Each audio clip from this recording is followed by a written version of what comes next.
the construction, when the canal was expected to carry passengers, a special boat was built in Hoboken, a rare and one-of-a-kind boat, a passenger boat, especially designed for the Delaware and Raritan Canal. She was 100 feet long and only 8 feet wide with a prow like a knife edge, a craft designed to draw no more than 15 inches of water. She was called, in Romance of Egypt, the Ibis. Her 100-foot deck was covered with an awning, beneath which sat 60 armchairs, upholstered in plum, no less.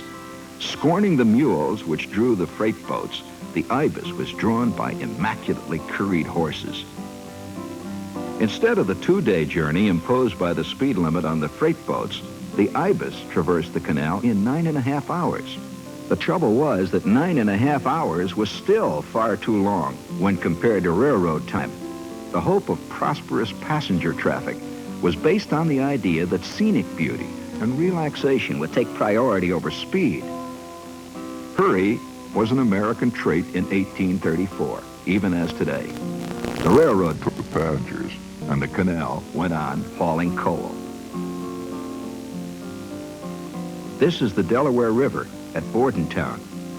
Here is Lock 1, as it would have been seen by Joseph Bonaparte, who dwelt in lavish estate on the bluff overlooking this site. Bonaparte, brother of Napoleon, former king of Naples, former king of Spain, lived here in Bordentown for 23 years, from 1816 to 1839. So he saw the digging of the canal and the opening years of the traffic on it. In the foreground, sweeping off to the right, are the tracks of the Camden and Amboy Railroad. In 1901, one of America's most famous train wrecks took place about 3 miles up the tracks. This was the renowned wreck of the Nellie Bly, celebrated in story, poem, and song.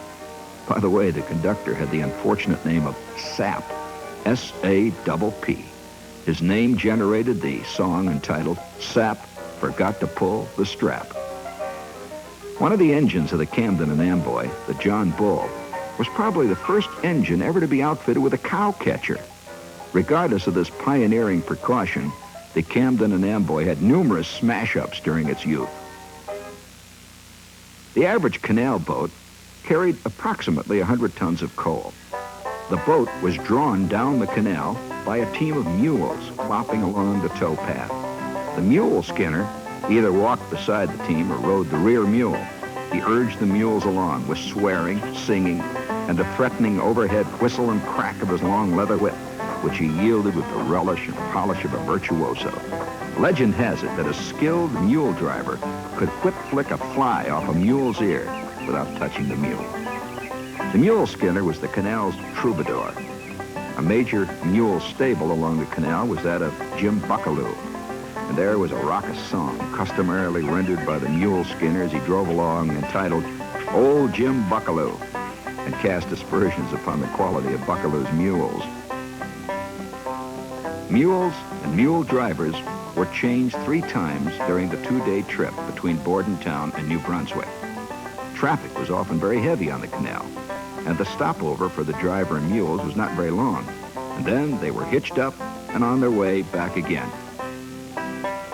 The first tugboat used on the Delaware and Raritan Canal was the Robert F. Stockton. The Stockton blazed the way for the use of steam tugs on the canal. A mule team could only haul 1 canal boat at a time. The tugs could haul a trail of boats, roped in line to one another. The tugboats also themselves carried freight in the hold, on the deck, inside the deck house, everywhere. The tugs did not, however, replace the mules to the extent you might imagine. In the first place, mules were cheaper. Secondly, even with rock facing along the banks, the tugboats were deliberately limited to a speed of 4 to 5 miles per hour.